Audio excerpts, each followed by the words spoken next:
Here, let me help you out. You can scour my pages and go through all my videos all you want. You can just Google Thomas Free Me. Google Thomas Free Me, one word, free me. Google that. Listen, I'm not going to get into an argument with you about it.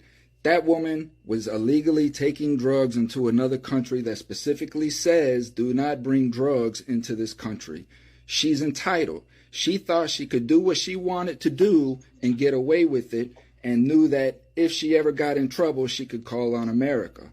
So that's not justice. And then you trade an arms dealer, right? An arms dealer, seriously, to Russia when you're sending all this money to Ukraine to fight against Russia? It makes no sense, right? She's a political pawn. She put herself in that position. I don't feel no empathy. We got men and women here in prison innocent, and we can't even get our own governors to say nothing, but yet they go and get somebody who's guilty, who kneeled. What am I lying about? Are you saying she didn't kneel against the flag? Are you saying she didn't denounce America? So exactly what am I lying about? Don't scour my videos. Make a video. Reply to me.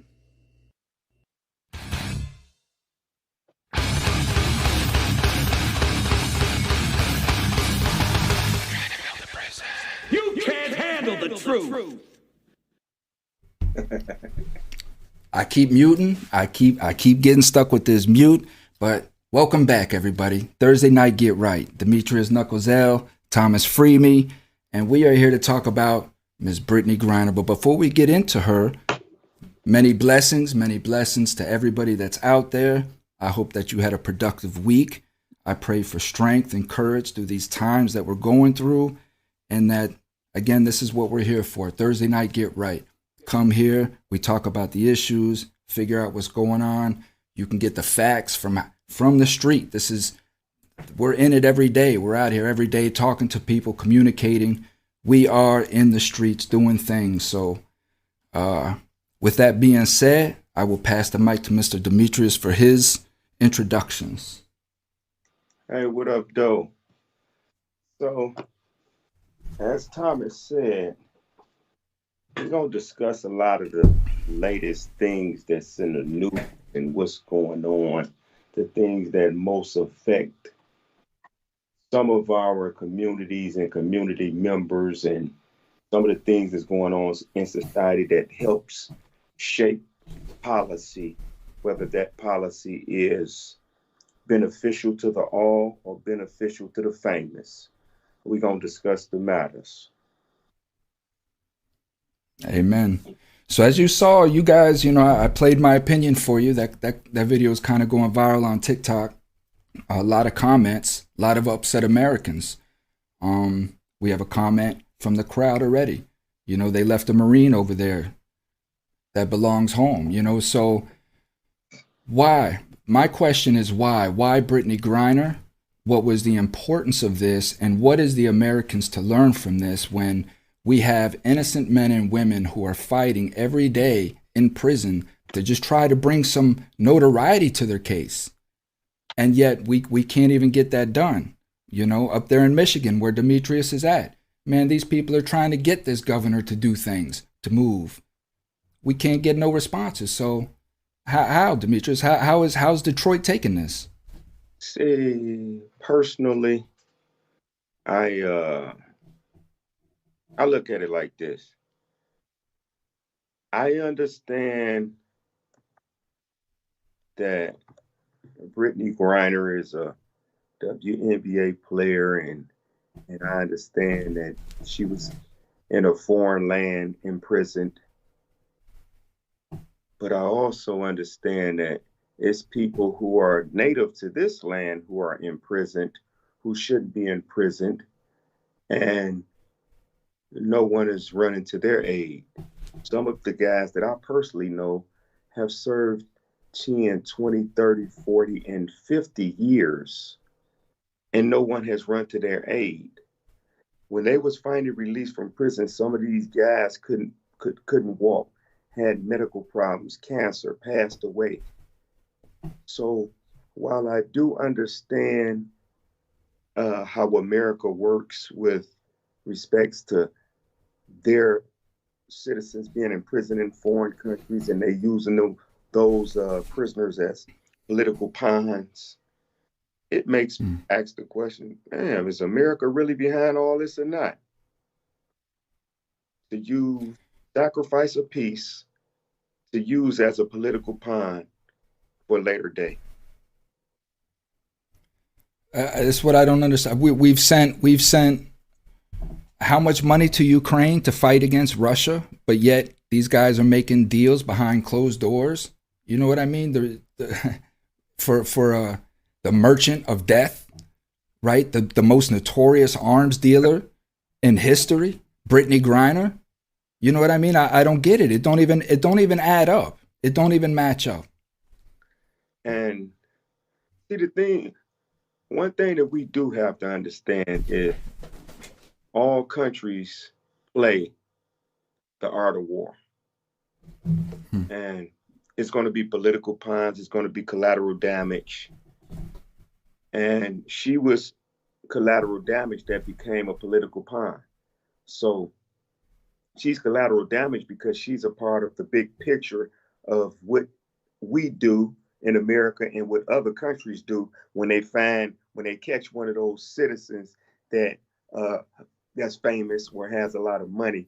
America pounce on it. They lick their teeth at it because they feel like, man, if we get this person, we can leverage some type of favor with whatever the land they came from. They do this all the time. This is the art of war. And unfortunately, how I look at it is that prisoners in Michigan and throughout the United States that come from impoverished communities, we have been being political pawns since day one. And again, who's going to come? The president put his credibility out there to get Brittany Griner back. Okay. Who's going to put their credibility out here to get these innocent people out of prison in Michigan and throughout the United States? Who's going to put their credibility on the line to get these men and women out of prison who have served long indeterminate sentences? Who's going to put their credibility on the line to get these juveniles out of prison who have been in prison since they've been 13, 14, 15, 16 years old? Who's going to put their credibility on the line for them?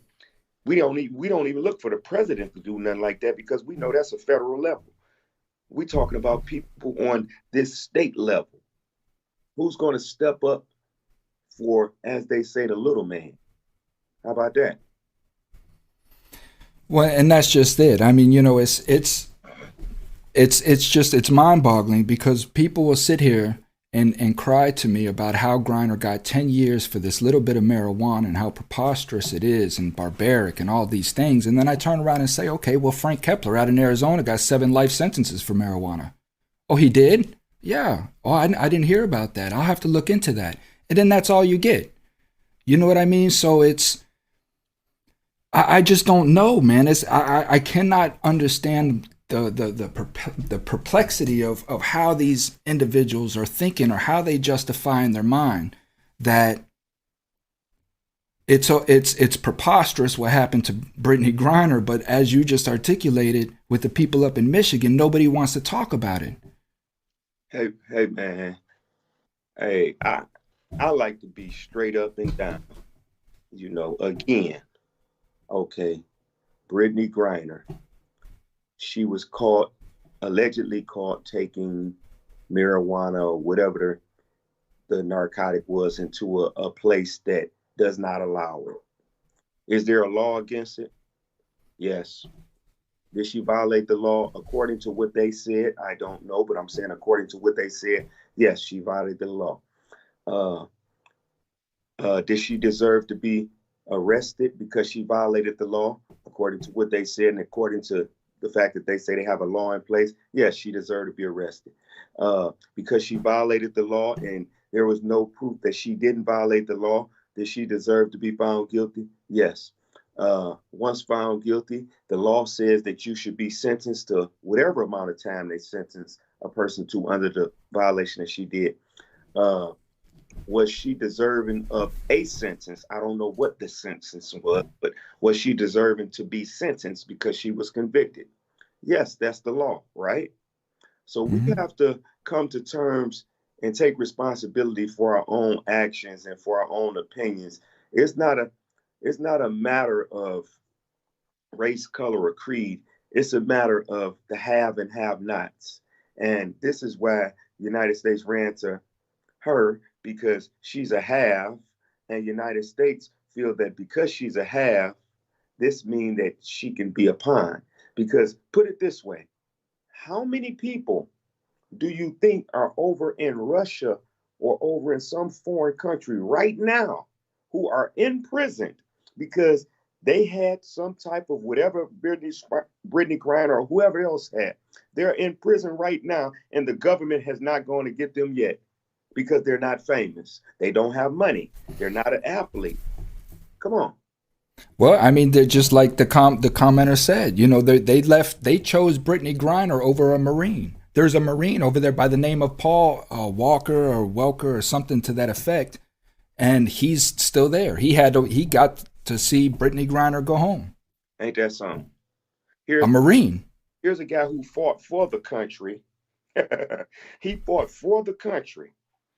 And Brittany Griner, in all due respect, she played for the country. She played for the country, made people laugh, made people happy, made them jolly and giggle. You know, put on a nice show. Great basketball player. Believe me, she's dominant.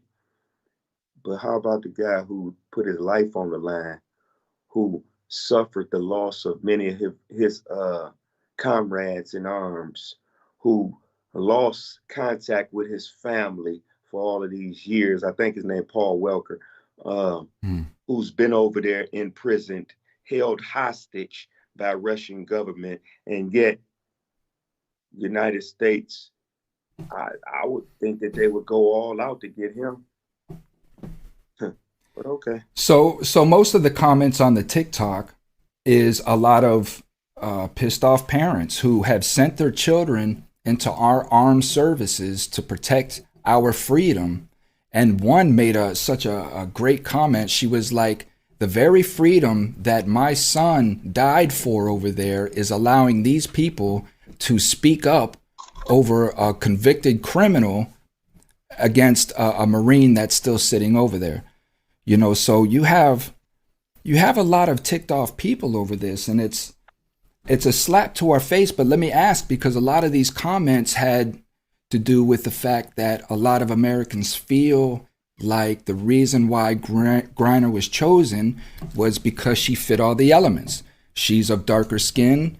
She's of the LGBTQ company, and she's a star. You can check off all of those on the list.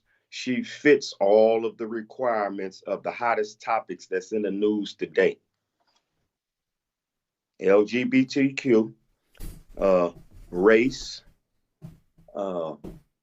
famous athlete. She fits the very stereotype or the type that America bags 110% right now, because this means that if you're famous, LGBTQ, and you have race behind you, that now you are a valuable political pawn. Paul Welker has none of that to his favor. You know, prisoners up in Michigan and up in down in Atlanta and in Florida and Houston, California, New York, we don't have those things in our favor, to where we have the race. Some guys have the LGBTQ type stuff, but we don't have the money. So we're not athletes. We're not entertainers. We're not people that's valuable in the game of art of war.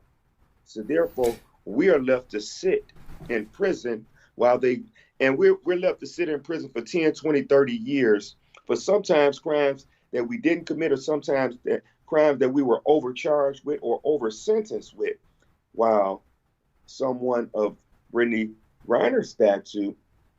And again, I'm not saying anything because I feel like she should have been out. But I only say that because that's what America does. I'm not saying that she didn't commit a crime. I'm not saying that she shouldn't have been held accountable for the crime. I'm not saying none of that. That's not the discussion. The discussion is how unfair it is to other people. When we sit back, we got family members and friends who've been in prison all these years. And a person like Brittany Griner will walk right past Paul, walk right on past because the government said, skip you, skip you, skip you, and skip y'all. We about to go get her. Now, let me ask you, what would a Jim Brown done, or a Muhammad Ali, or any of these figures from the past, if they knew that they were being used as a political pawn in a fashion like this? What would they have done? In your opinion, I mean, of course, we can't speak for these people, but I well, I think that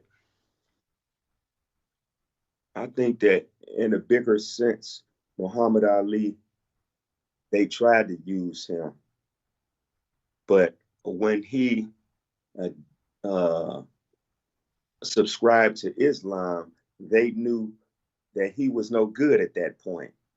He was no good because Islam and Christianity has been at war, so he wasn't no good as a pawn to use for nothing. Then you take Jim Brown. Jim Brown, he was just a stand-up person who was against any thing that went against the rights of his people, and he was just for all our fairness, and I don't think he would ever fail for being a pawn, but no game that they want to play because them boys of the 30s, 40s, 50s, 60s, and early 70s, they stood up with their fists for real and they represented it. They stood on it, they walked it, and they talked it. That's why many of them died with their fists in the air. do you think Griner should have? I mean, for me, I can only speak for me. I wouldn't have went. I wouldn't have went nowhere unless Paul was coming with me. You know what I mean? I'm not going nowhere unless Paul's coming with me. We coming, we leaving. All right, well, let me tell you a story, man, of a personal story. 2016, I'm in prison. I got life without parole. Well, 2012, the United States Supreme Court decided Miller versus Alabama, where they said that it is illegal for states to impose a mandatory life without parole sentence on a juvenile. Juvenile is someone who is 17 and under, who was 17 and under and given life without parole, given mandatory life without parole. So they said it's illegal. Okay. All the states, so many states fought against it and say, yeah, it is illegal, but this don't apply to those guys who already been locked up. So now we had a 4-year fight on that. So 4 years come around, 2016, January 25th. They had this guy, I forgot his name. Now he's a real clown. His case in Louisiana. His case was supposed to be the deciding case for all of us. If he win, we all win. They decide whether or not the 2012 case applied to everybody.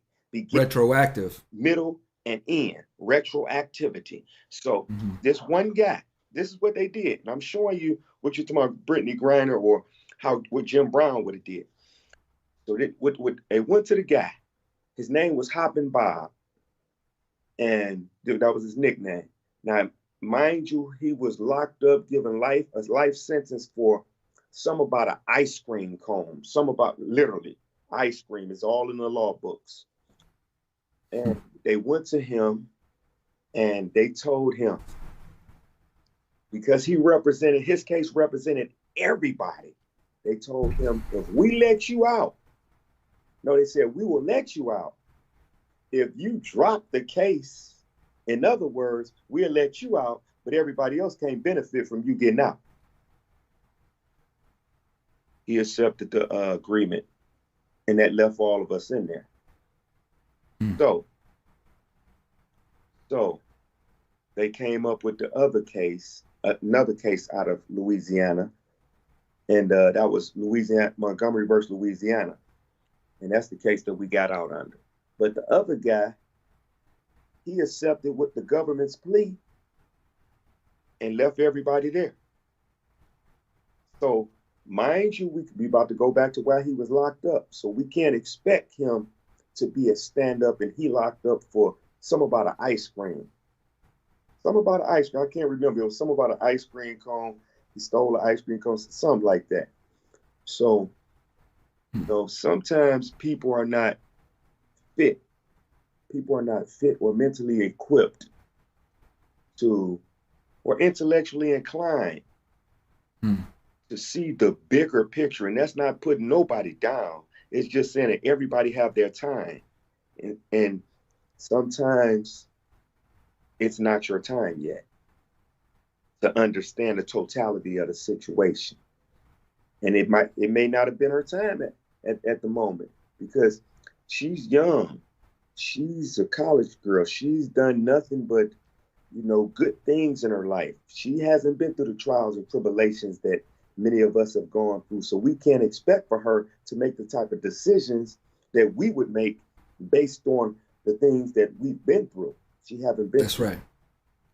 Well, and that goes to, I mean, what you speak volumes, my brother, and that goes into the fact as to when she was following the Kaepernick train, and all of these things, and here she's raising her fist and she's speaking out against America and all these things, but there's no honor in her, right? So she's quick to sell somebody out, but yet she thinks that she's doing the honorable thing, and we can see right through that.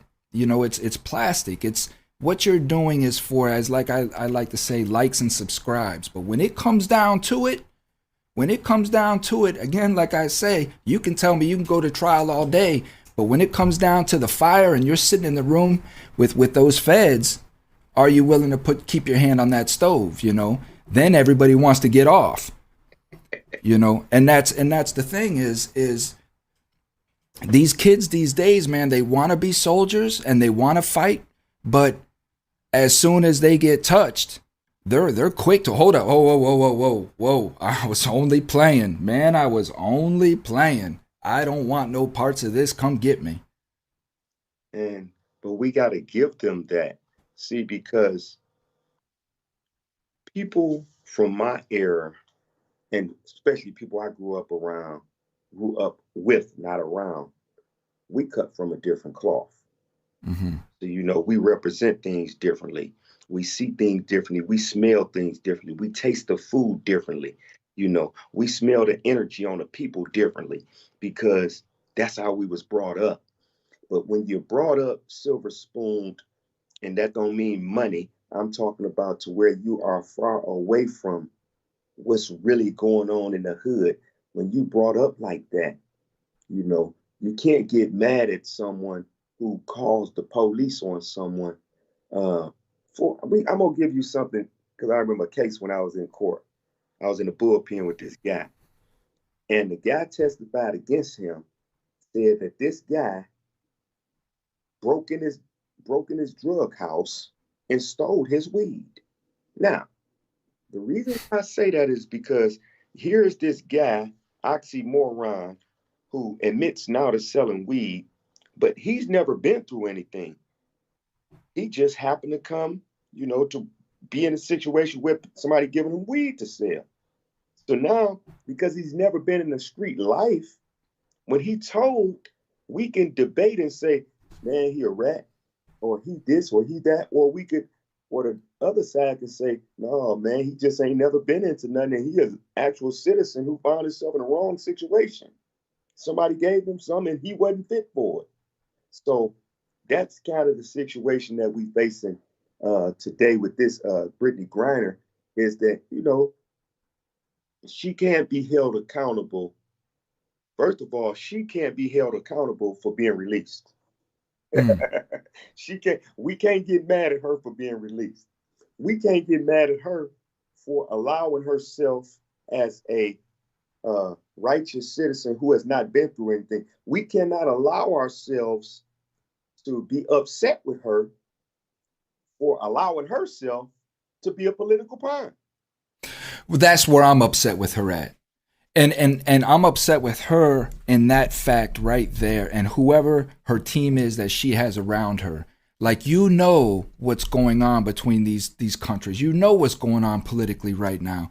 And you allowed your star, your family member, your whoever, to put themselves in a position knowing that you would become a political pawn. For what? Just to get high for a little bit of weed? Well, let me ask you this. Uh,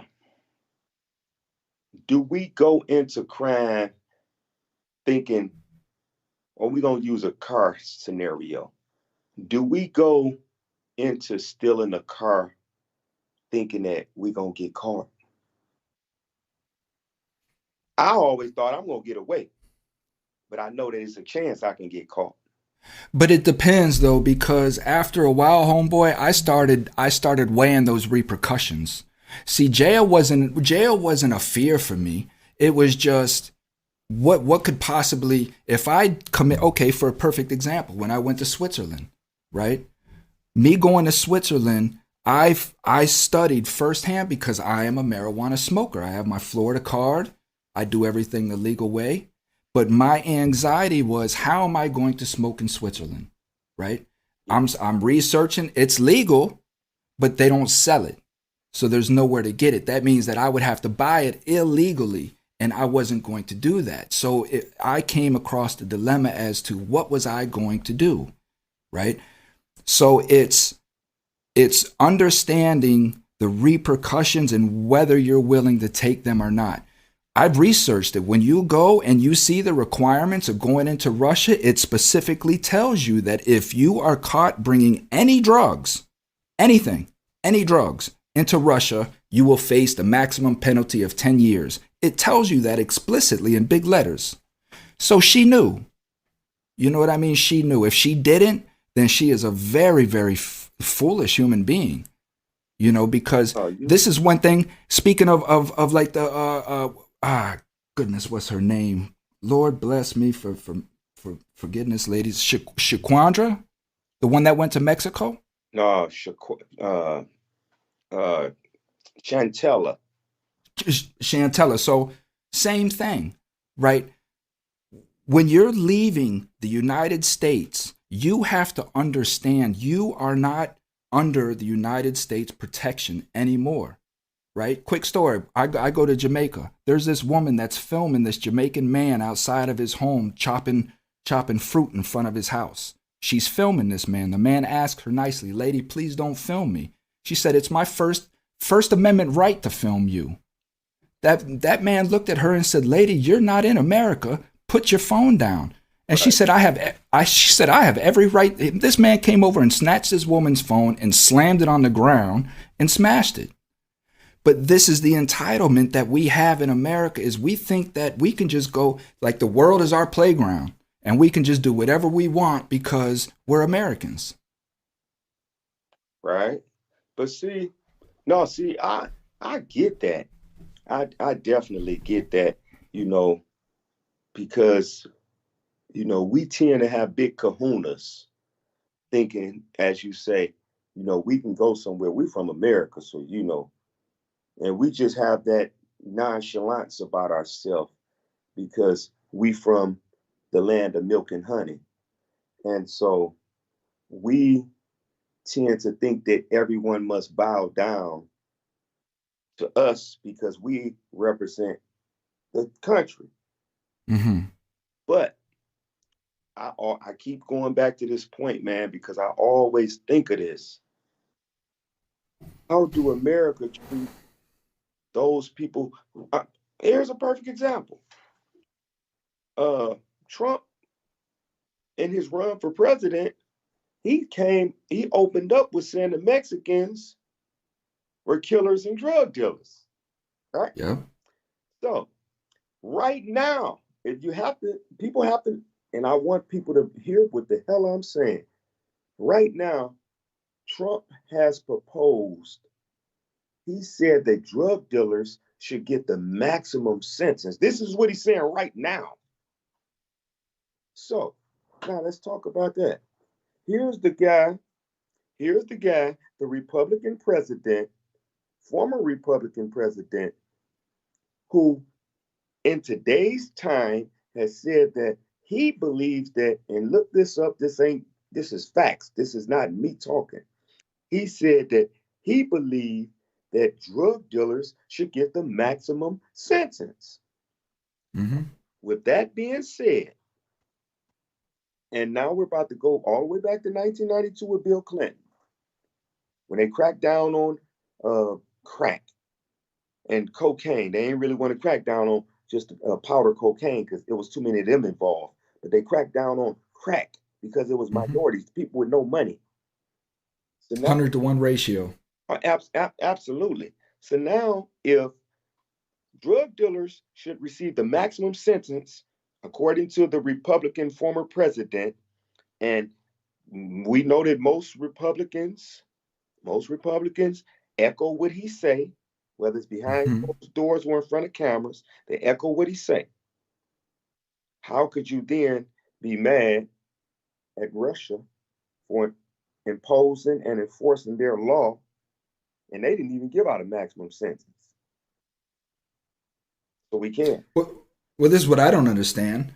Again, that's a whole nother argument. And you're up there in Michigan, and I believe you were part of those women that were fighting for the brutality that was happening to them in that prison, Right. with their water being shut off for 2 weeks back in October, and all the atrocities that was happening to them. And we couldn't get no notice to this. We barely got 20 or 30 people outside of this prison, but people, millions and millions, want to talk about the harsh conditions that Brittany Griner was in. But Come on, man. yeah, listen, everything that you said is facts, homeboy. I'm not mad at Brittany. I'm not mad at Brittany, and I'm not mad at the fact that she chose to come home. What I'm mad about is how Americans are looking at this, and they're justifying it. You know, that's, again, it comes back to what the great Malcolm X said: the hypocrisy in democracy. Yeah. You know, these people don't even understand how hypocritical they are. You know, we sat here and watched the whole world watch a Johnny Depp trial, right? Sat here and watched Johnny Depp. And like I said, man, these same people that sat through this whole man's crazy ass trial won't even sit through yours, will fall asleep at their neighbor's trial, or do anything they can to try to get out of jury duty.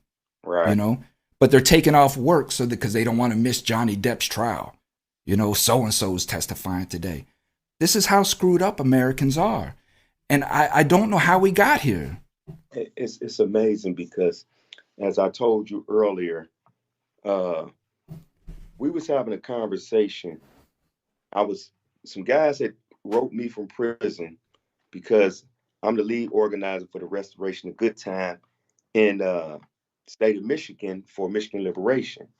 And so we're trying to bring Good Time back to help guys who have transformed them lives to be positive role models. We want to reward them with taking time off their sentence, which we used to have in place before 1998, before proof of sentencing was imposed in Michigan.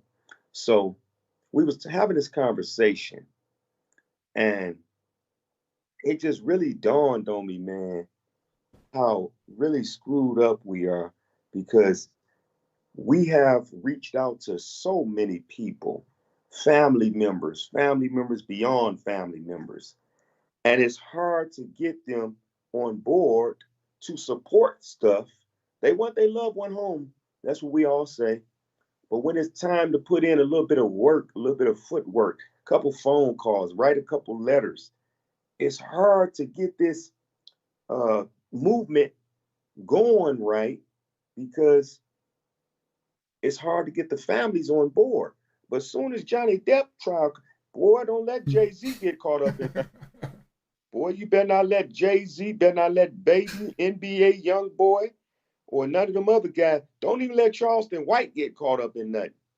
Because everybody they want to be a witness for him. They want to watch every day, every second. They gonna miss taking the children to school to make sure that they at one of them sentences or trials. But when it comes to us putting in the necessary work on this ground level where we are, because we're not up in the stars, we're not We not those type of stars. We the real stars, the stars that light up the night and light up the sky at night. We those stars. We're not. We don't live up to the reputation of the star that was created by finance. And so The material star. material stars, the type of stars that once the material go away, you're no longer a star. So we had this conversation earlier, man. If we would, if the ground could swell with the type of support that it swelled with Brittany Griner, if it could swell with some of the people with no money, there'd be a lot of people out of prison, man.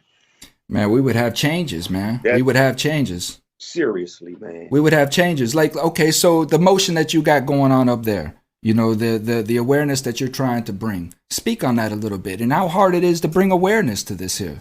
Put it this way. I sent out, this is no exaggeration.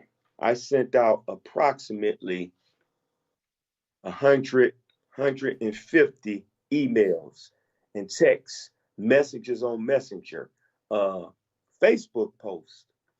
I asked any and everybody, if you know someone is locked up and you want to get them home early, please contact me so we can get this good time thing passed. Because if good time is reinstituted in Michigan, this would mean that through good behavior, these prisoners could get time off their sentencing to come home early, be reunited with their family. Man, listen, and I'm talking to all the listeners in Michigan and whoever else want to listen. If the shoe fit, wear it. I mean, no disrespect, bad, because I'm in support of the people. I'm in support of bringing brothers and sisters home as early as possible if they have changed their lives. We need y'all's support. We need the support of our people, the people on the ground. When I say our people, please don't look at my skin tone. When I say our people, I'm talking about the people, the have-nots. We need the have-nots to stand up because we really got a lot. We just need to stand up and recognize it. Like them people with Brittany Griner, they recognize that power. But we got the real power if we would just groundswell in a movement to support the release of our brothers and sisters. We can do the same thing because, believe me, our vote counts. And we remember during election time who didn't follow what we asked. And it's terrible. It's painful to me because I do these emails and texts and messengers and all this stuff all the time, man. And I might get 3 people on a call. 3 people out of 150. 3 people, man. But yet I run into a mother, a brother, father, sister, aunt, a grandmother who say, my baby been locked up all this time and he ain't even do it. And then they gave him all this time. They should have been let him out. And I said, ma'am, that's the fight that I'm in. Just contact me. Here's my card. Contact me. Help me fight. And we're going to get the job done. Right. You know, I battle depression over this, man, for real. You know, the last week, because I guess tonight I was gonna speak on that a little bit, but then the Griner thing came up or whatnot. But you know, I've been really battling depression over this, man, because it's like you say, it's a uphill battle, and you get up every day and just know that you got 10 tons of shit that you got to pile. You know what I mean? And it's like when you get up tomorrow, what you piled today is already back in there. Yeah. You know, so it's like a hallway that you're just running down that never ends, and it gets tiring. You know, it gets tiring having to justify or explain to people over and over again why crime exists or why, you know, people are selling drugs or addicted or homeless. You know, and it's like they don't even want to hear it. They just want to justify in their mind that these people are lazy and stupid and don't want to do anything. But that tends to be, there's no accountability, man. And that kind of is the bottom line to the reason why we want to blame everybody. We want to say that this system doesn't work here because X, Y, and Z, but we refuse to acknowledge the part that we play in the system working the way it works right now. Mm. However wrong it may work, it's only working that way because no one wants to put their hands on that system and tighten it up, break it down, and rebuild it. I mean, the system gonna continue to run the way it's running. I don't care if you like, love it, or dislike it. It's gonna run the way it's running until the people stand up and say, I don't like this. This has to change, and it has to change right now. When we make that decision, a collective decision in that regard, and we begin to change the mindset of those who help reinforce that system on us. We change their mindset because they see our mindset has changed. They know that, as I said, we don't forget. They know the election time coming up in 2024. 2024, you want to still be up there? All right, listen to what I'm saying. Take down what I'm saying and propose what I'm saying to your constituents. Because if you do not, you won't be up there in 2024. And we can guarantee you that because we got all these people behind us. But see, the reason they do what they do in the system is in place because they don't see nobody behind us. Where can the people find the good time bill at? Right now, there's a second look bill, and you can just look up second look uh, bill in Michigan for good time, or you can just look up good time, and it'll give you a list of any bills that has been presented that some of us may not even know about. Mm. Look up good time in Michigan for prisoners or whatever, and you can find out whatever you need to know right in just typing that in. Good time makes sense, all of this type of stuff. But we need people to support the fight because we all say we believe in God and all this stuff. And I truly believe that too many people don't believe in God. It just sounds good to say. Because if you believe in God, then you believe in mercy. And if you believe in mercy, then maybe you should have some on someone else. Because it's people who are deserving of mercy because they have changed their life around. They have been redeemed. They have admitted and taken accountability for the wrongs that they have made in life. And when a person can do that and change their life around, they're deserving of a second chance. Man, you just said some. Whoo, boy. Man, you just dropped some jewels for the people, man. Pray to God to have mercy on somebody else besides yourself for a change. And that was the realization that I had to come to was like, man, listen, I'm constantly begging about change and help for me, but like my position ain't that bad. For real, for real. Like there's people out there in a lot worse position than me, and I'm begging God for mercy. Yeah. And I put myself here, so man, that's powerful, D. And it's just changing your thought perception into understanding that when you pray for mercy to have somebody when you pray for mercy on somebody else, that somebody else is praying for mercy on you. Yes. You know what I mean? And that is how it works. That's how it works, man. So it's tough. It's how you say you struggle with depression around a lot of social issues and stuff, right? And I just had to tell somebody because we'll be having Danny's funeral Saturday. Mm. And I tell people, you may not see me show the emotions the way that other people show it, but I've been struggling with depression my entire life, Mm-hmm. still to this very day. It's just that I kind of know how to control it. I know when it's coming on. So I know how to kind of sidestep it sometimes. I know when to pay attention to it. It's like kind of like eating sugar. Too much sugar. When you didn't, if you take one more shot of sugar, that your blood sugar gonna go up, or you're gonna get a little dizzy. So therefore, you kind of manage it.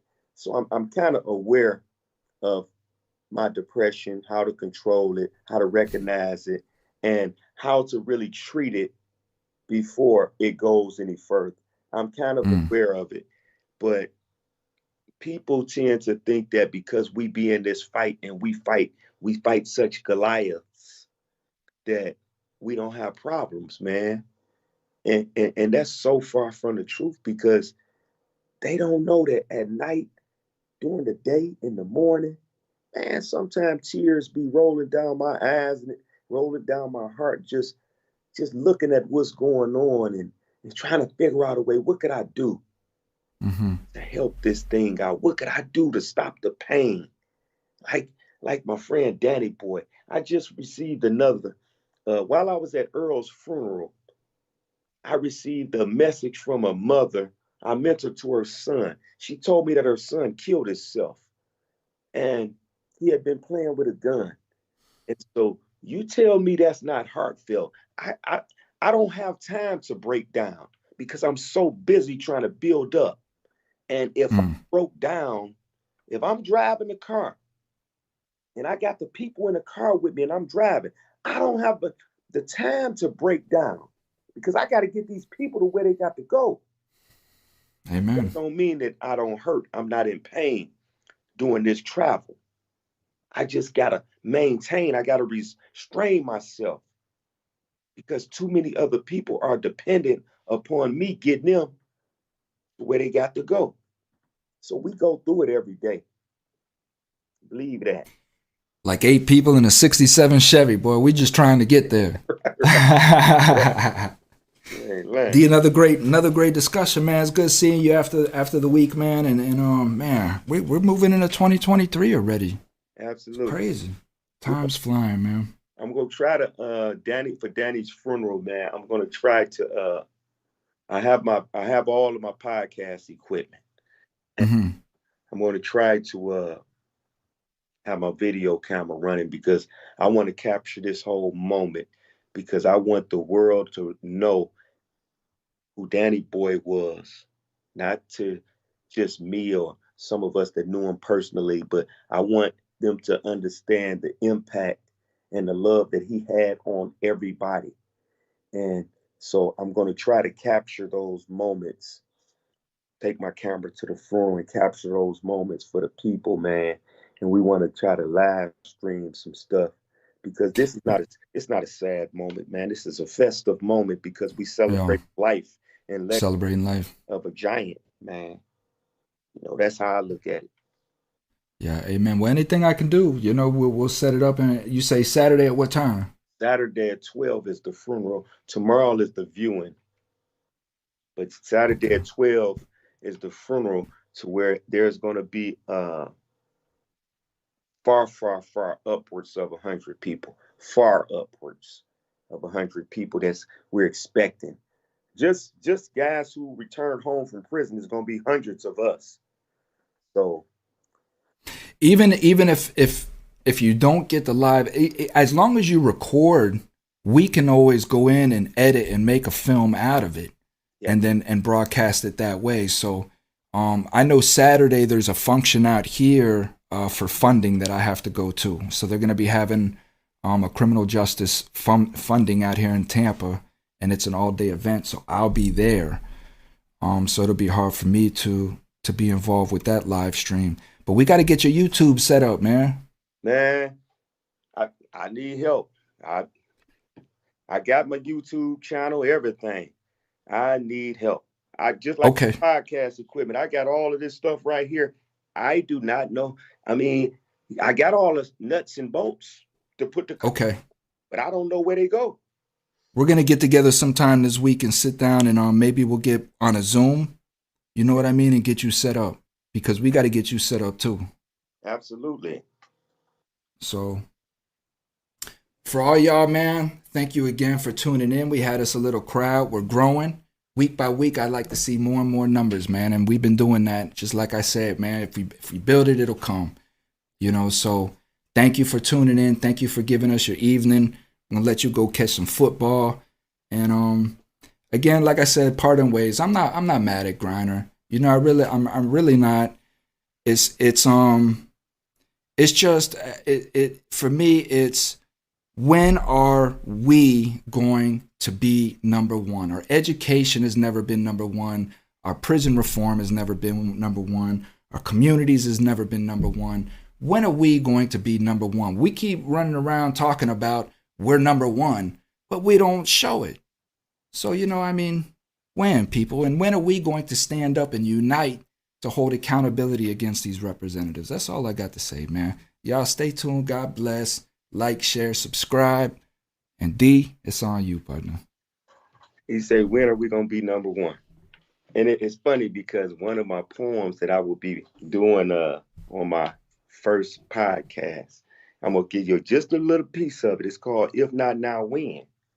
If not now, when? When do we rise up and open our eyes up and realize that what divides us is the same system that systemized us, the same system that victimized us, scrutinized us, and shoot our lives up? When? See, because we got to do this right now. So I'm going to end it with just, we need to ask ourselves, when is enough? Enough. Because once we can answer that question, then we'll rise up. Amen. Common enemy. Love you guys. God bless. D, I'll see you next week, man. Absolutely. Peace. We out. Peace.